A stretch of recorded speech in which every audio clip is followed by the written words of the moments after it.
Are you promoting your book? Well, chances are pretty likely you might not be doing so well in some regard, and that's how you're asking your audience to buy your book or entice them. Better way to put it is, are you copywriting? Now, not to be confused with rights or copyrights. We're talking about copywriting today. So what is copywriting and how to do it? We're going to discuss that in today's episode, so make sure you stay tuned. What's happening? It's Dale here, and I'm just tickled to death you took a little bit of time out your day to spend a little bit of time with me to talk about my favorite topic in self-publishing, and I'm just beyond excited about today's guest who's going to be sharing some of her expert insights in copywriting and how it can really help you start to really grow your self-publishing business. I want to say first of all that today's broadcast is exclusively sponsored by the fine folks over at Pro Writing Aid. Get your hands on the premium grammar checking tool. It's my preferred thing. You can get free access or get 20% off premium access when you go over to dalelinks.com/prowritingaid. There's a link down inside the description down below, folks. Today's guest actually has been a longtime follower here of this channel, and it was funny, about a few months ago, she gets a hold of me and she's like, hey, you need me as a guest. And I'm like, I do, actually. It's so funny. Sarah Townsend has spent 20 plus years as a freelance marketing copywriter. In Survival Skills for Freelancers, her book, she shares strategies for tackling the inevitable ups and downs of self-employment. Recognize that one, folks? From isolation and imposter syndrome to knowing what to charge and when to say no.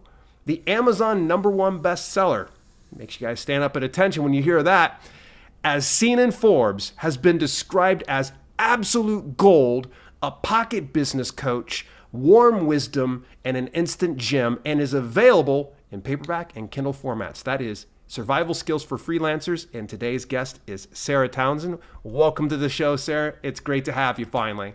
Oh, it's great to be here. Thanks, Dale. It's been a long time coming, hasn't it? Yeah, we've been working on it. You know, it was so funny. Like Yep. there's some people that I get a lot of people that will approach me to do interviews, and you're an interesting type of person where I'm like, I have to have you on. There's a certain energy about you that I'm like, I know we're going to get along really well. Yeah, for sure.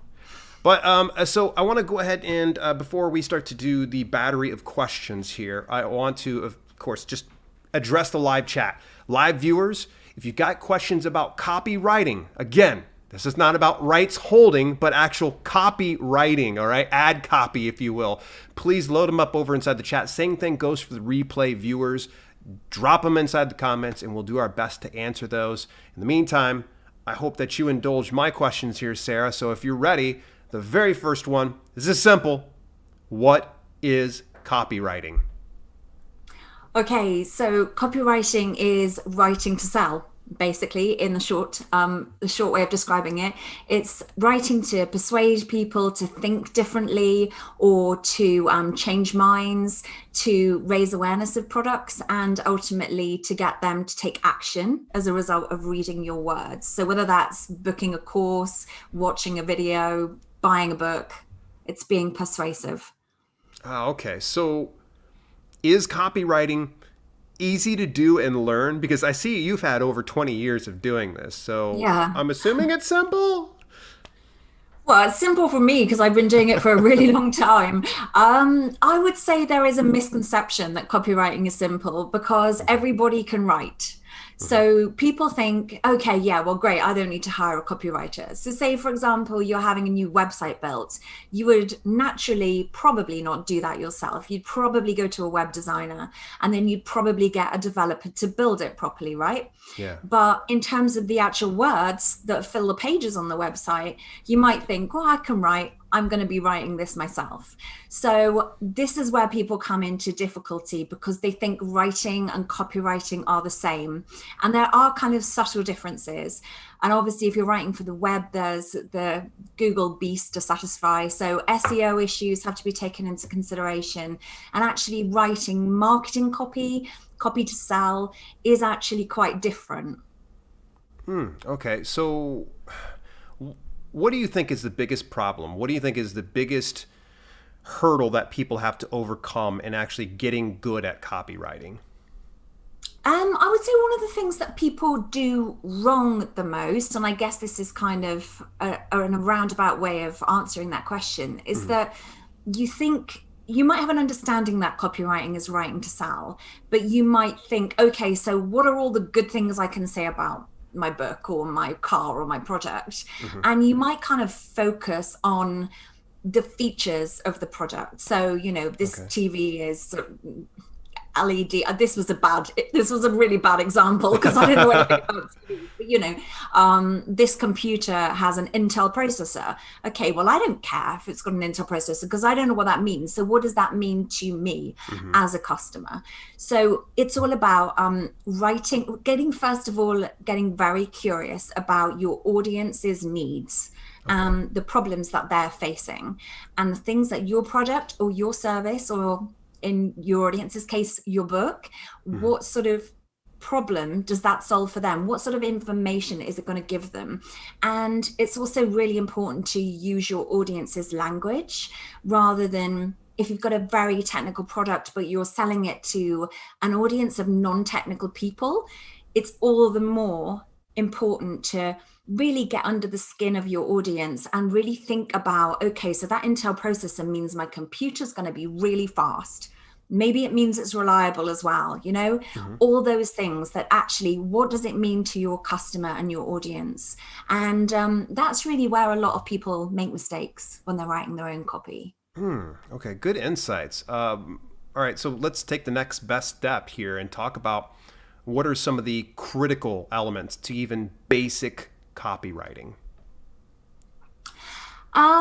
Yeah, kind of going back to the previous answer, I guess, a real good solid understanding of where your customer is and what sort of problems they're facing, what sort of needs they have, and what language they use. So there's this really great quote from Nelson Mandela that I use a lot. It says, if you talk to a man in a language he understands, that goes to his head.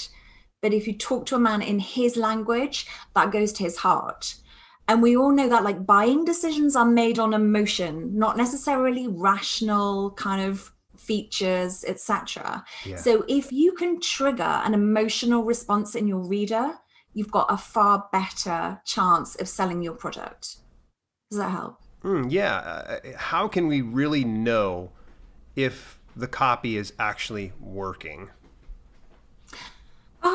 Yeah, that's a good question. I guess if you write copy and you don't get any inquiries or any bookings or any sales, then that's a fairly clear sign that it's not working. It could be a good idea to find an audience. So say, for example, with your book, you have your ARC team. You could have almost like a team that you could even use your ARC team for this, right? You could perhaps run your promotional copy for your book. So say you were writing a book description for Amazon and you put something together and you kind of go, okay, look, guys, you know, this is a little bit above and beyond your remit, but how do you feel when you read this? Does this sound like it resonates with you? Does this trigger the right kind of emotions? Does this satisfy the right issues that you're dealing with? And if not, what kind of language would you suggest? And where do you think I'm going wrong? So I would say don't be afraid to ask for feedback, because unless you're not getting a response, and you really don't want to let it get to that stage, you don't want to kind of go, oh, hey, 6 months down the line, your website's been out there, your book landing page or whatever, and it's kind of tumbleweed. You're not getting any response, you're not getting any feedback at all. So don't let it get to that stage. Be kind of asking people for feedback who you know are your audience, and kind of learn from that and adapt. I think test and measure is a really important thing. Okay. So it's probably a good thing that we need to be proactive about. So even before we say launch our book, maybe we have a separate ARC team, or even our current ARC team, that would say review and give us feedback on that copy. Yeah. I think that's a really good idea, because I mean, something certainly that I did with my book was I had a landing page built pretty much as soon as I got the idea, because I wanted to get buy-in from other people that I wanted to support me in the process. And just sending them a Word document with some ideas in just wasn't really cutting it. So to pay a designer to build me a landing page for the book and to get the cover design nailed was really important. It was important for my motivation, but that's going off, but that's a whole other talk, isn't it? You know, when you've got the book design there and you kind of know it's real then, but having a landing page just kind of made it feel more professional and more committed from my perspective. So I could just send out emails with so much more confidence in my end result, because I was like, hey, you know, check out this landing page. And it had kind of early quotes, what people were saying about the blog post that informed the book, you know, that kind of inspired me to write it. Yeah. And it had the kind of the empathy building copy. So saying, oh, you know, freelance life can be great. And we know the benefits of self-employment. We know we love the freedom and the flexibility and the chance to work where you like, when you like, how you like. But it can also be really tough. So it's that kind of empathy piece at the start that hooks in your readers so they can kind of go, oh yeah, you know, this person gets me. I think that's really important. I got a question here. It is a loaded one. I know this is off script and such. What if I hire, say, you, or I hire a professional copywriter of some sort, or one of the freelancers that you help train? They do the copywriting. They put the stuff together. I go ahead and make payment and such. Then I put this through, let's say, a panel of folks. And some people give some feedback that it needs some tweaking. How do I approach that situation? Do I go back to the freelancer and go, well, your copywriting's trash? Or what's the best approach? That way I don't have my copywriter killing me or putting out, you know, a hit on my head. Yeah, that's a real tricky one, but it's dead important if you do decide to hire a professional copywriter, make sure that they've set the terms out for you from day one. So I personally include one set of changes. If I've written copy, the client then has up to 2 weeks to come back to talk to their team if they need to, or just to kind of mull it over and to come back with one definitive set of changes. And then I'll work on those changes, and then that will all be included in the initial cost, because I charge a fee for a job rather than, I don't charge by the hour. Because if you get into working with a copywriter who charges by the hour, they might sound cheaper, but actually you've got no way really of knowing how much that job is going to end up costing you, because there's no end to it. It's like, how long is a piece of string? So I would say make sure that you're really clear on exactly what the rate you're paying includes.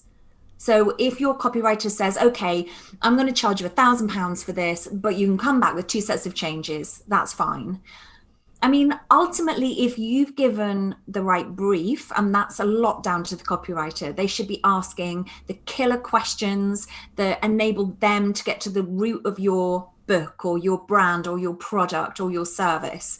And if they're asking the right questions, the copy that they supply you, the first draft should be bang on.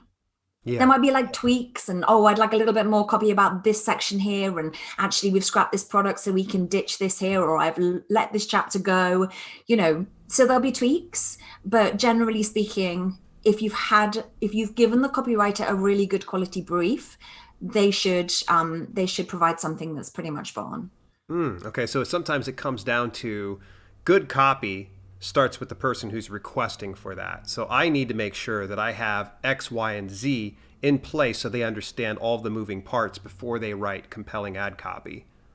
Yeah, that's true. But at the same time, it's not really your position to kind of go, oh, hey, you know, Mr. or Ms. Copywriter, here's the information that you need.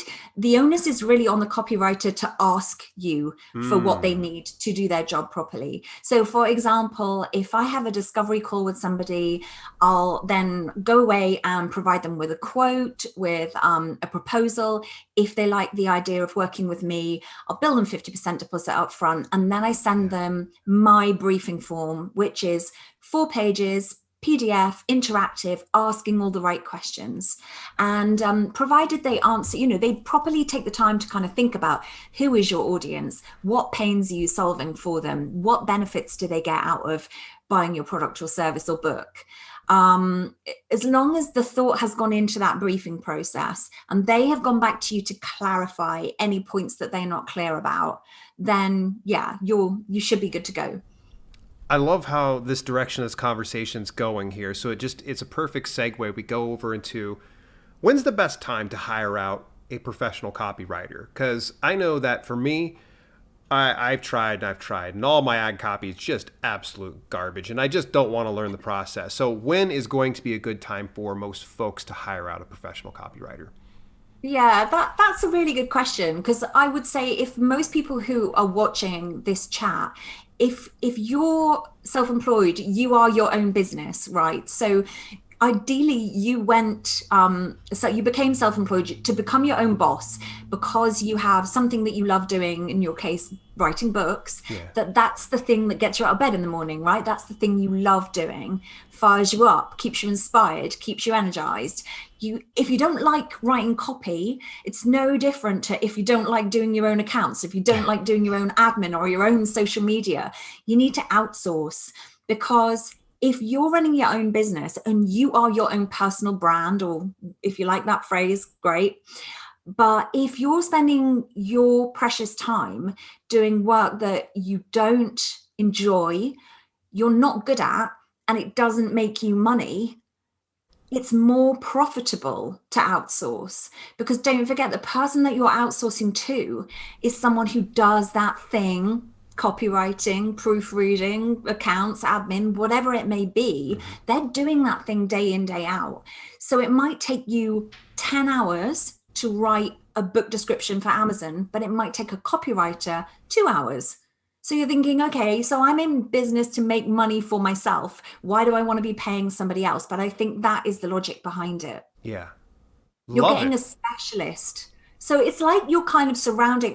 I went through 10 or 12 years, total truth, with no support whatsoever. I was a single mum for 12 years, still am, but for 12 years of running my own business.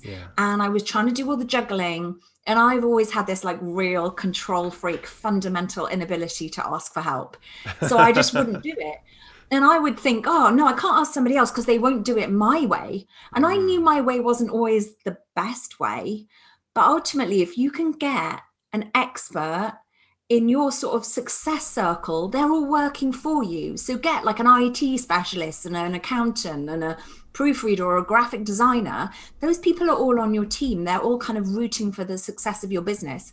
And best of all, they're freeing you up the headspace and the time to focus on the thing that you love doing. Yeah. Isn't that what it's all about, right? Yeah, so it's so tough, and I'm so glad. I feel like we can clip this and put it on social media and share it to other people, because yes, hire out to the pros. Okay, so now let's assume you've sold me. I want to go hire a copywriter. How do I find a qualified copywriter, and how do we know if they're any good? Yeah, that's a good one, because for starters, I question the use of qualified, because I'm not a copywriter because I took a course. I think anybody at any stage in any career, you could be a lawyer and you could decide to retrain as a copywriter. You could do a course and say, I'm a qualified copywriter. I actually think experience is a far better qualifier, but then I would say that, wouldn't I? I've been doing it for 20 odd years. Right. I'd hope you're good at this point.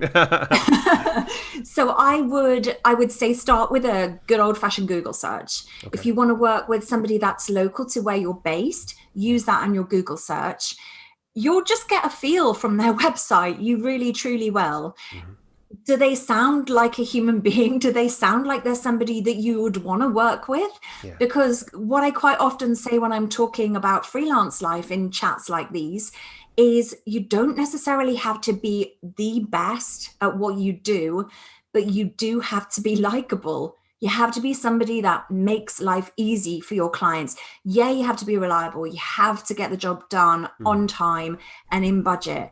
But more than that, you have to be someone that people kind of go, oh, yeah, I loved working with Sarah. She made the job, she made my life so much easier, and she's fun to work with. So do a bit of research online, maybe do a narrowing down to kind of 3 or 4 copywriters, send out an initial email or book a discovery call if that's on their website, and talk to them. So even I always say, if you're just talking to somebody for say 10 minutes and you get a Zoom call with them, you just get enough of a feeling as to whether their energy is the right match, the values are the same, do they feel like someone who knows their stuff? Do they talk confidently about what they do day in, day out, and about how what they do can help your business and your personal brand? Are they somebody who kind of convinces you? And then obviously ask for examples of their work. If you don't feel convinced by that conversation and by the research that you've done online, ask for examples. Any good copywriter will be happy to give you examples or to direct you to websites they've written for other clients or whatever. So, yeah. Brilliant. I love it. All right. So, folks, she is a self-published author. That means she's put out a book. It's been successful on the Amazon marketplace. So I'm going to ask her a loaded question. She knew this was coming out here pretty soon. Yes, I'll hold that up again. Survival Skills for Freelancers, folks. Get your hands on a copy. There is a link in the description, and as well, you can actually, right below her head there, survivalskillsforfreelancers.com. You can take a look at that book. But what role did copywriting play in the production of your book, Survival Skills for Freelancers?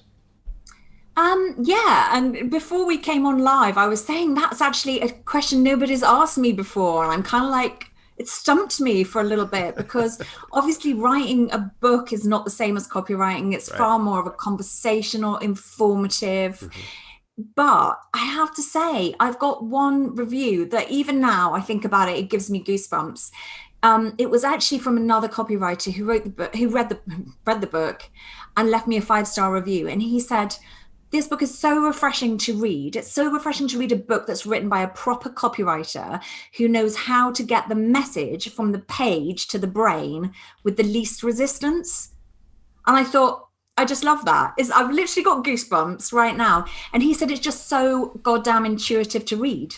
So I think there is an element of, the writing process for me, the stuff, hallelujah to you, Dale, because honestly, I knew nothing about KDP and self-publishing before I found your channel. So yeah, great, amazing.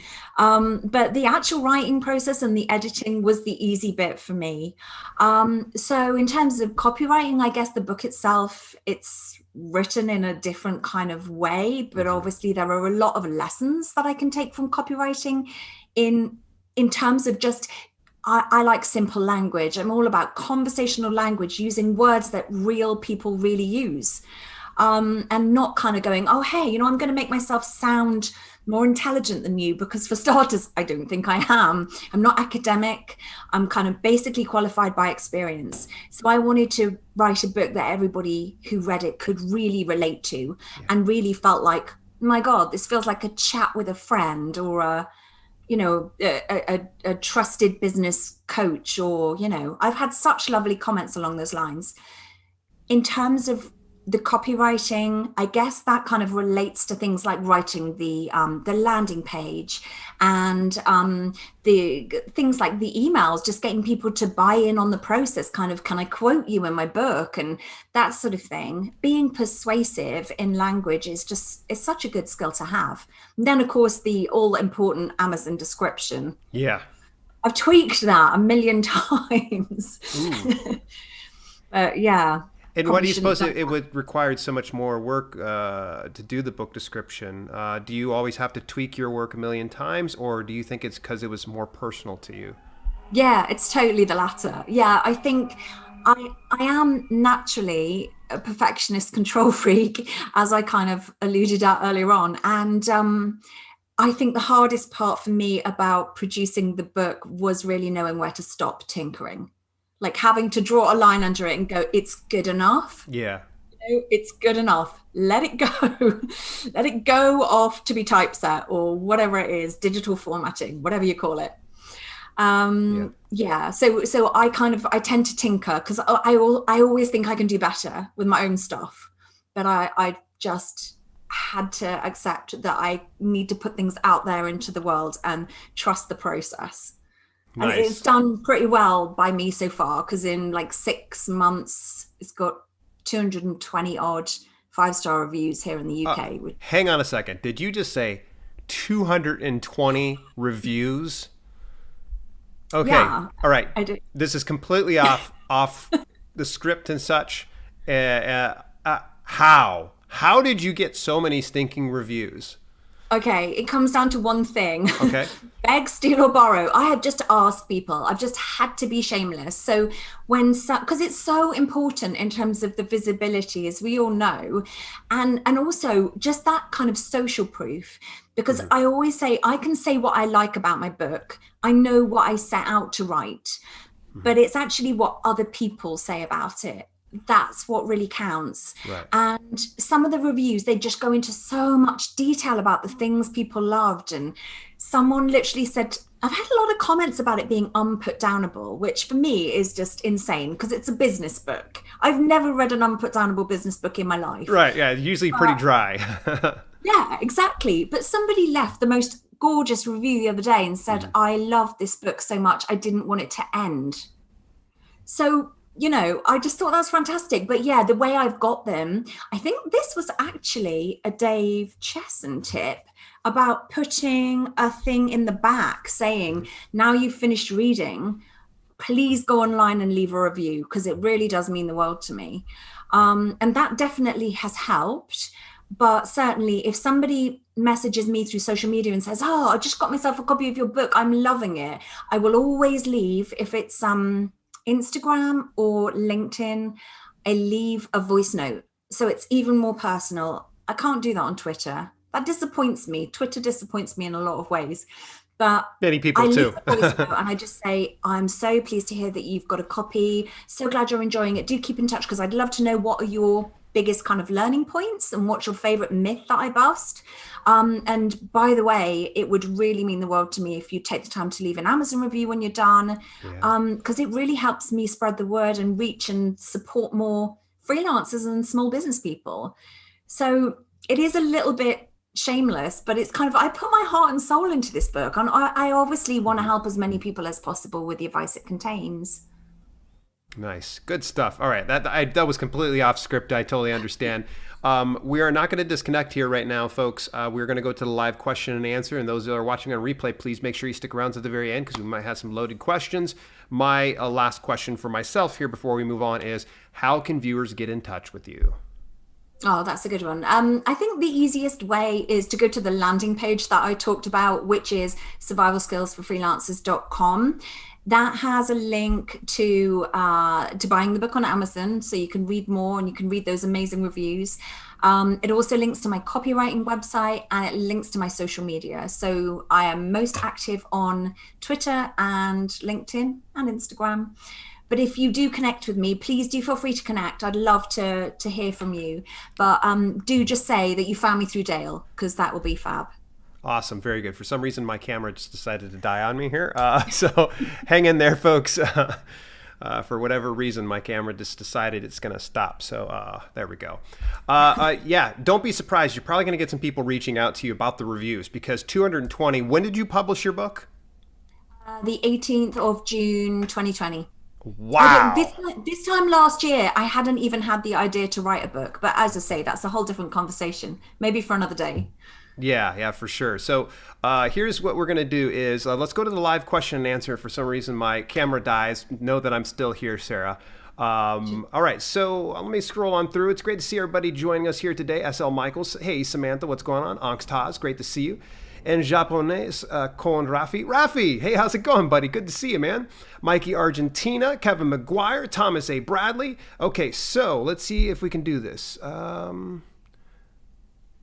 Okay, so Stefano, I'm sorry, I'm probably going to stay on track here for copywriting questions. Any other questions, we're going to try to keep them dialed in. Angstaz says this, it was funny when you brought up the Intel thing. Telling me it's an Intel processor tells me that you want me to pay for a brand name rather than performance. Nobody wants an Intel 386 in this day and age. Sorry, I told you it was a bad example. I think she was more chiming in with kind of agreeing with what you were kind of saying, where it's like, you're talking about Intel, tell me what I'm going to do for performance. Oh, yeah, got you. Yeah, yeah. Sauce adds in, by the way, what's going on, Sauce? Great to see you join us here. How to know what customers want to see most. I love how everybody's kind of getting some of these good tips. Wayne Blinko, sorry I'm late. We're glad you're here, buddy. John Keeler, copywriting's a rough gig. Can you be able to share a little bit more insights on that? Any horror stories at all, Sarah? God, I'd really have to kind of dig back in the archives for the horror stories. I've kind of got to the stage where I turn down a lot of work because I'm kind of busier than I should be, and I like helping out other freelancers by kind of spreading the load. So I find I've got very tuned in to the red flags and the warning signs of somebody that's going to be a really bad client. So I'm lucky enough to say in the past few years, it's been plain sailing. I've worked with lovely people.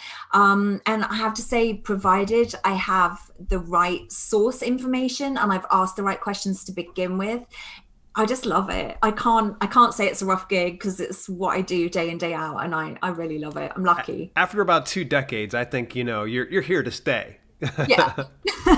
Let's move on here. A few other things. Andy W., what's going on, Andy? Walter Wyburn, what is happening? Big YouTube star Walter popping on in here. And I'm not being facetious. He really is, actually. This guy is getting ready to hit 100,000 subscribers on his channel. So great to see you join us today, Walter. Andy W., though, says, not too bad. Learning lots about copywriting on this master class. See, you're dropping some 411. And you didn't even know we were going to do that today. You were just like, I'm just here for the party here. Angstas goes ahead and says, if we're here for the and how to do part of the title hook rather than how to hire somebody, how important is it? How important is the ask for the sale element in a book description, for example?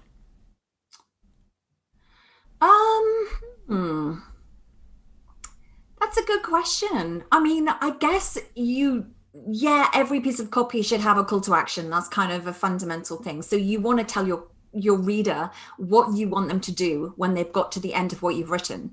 And ideally, I guess that is buy the book. But if your copy has done a good enough job, you won't need to tell them to buy the book. They'll be reading it. They'll be like, where's the link? Take me to the link. Yeah. How do I pay?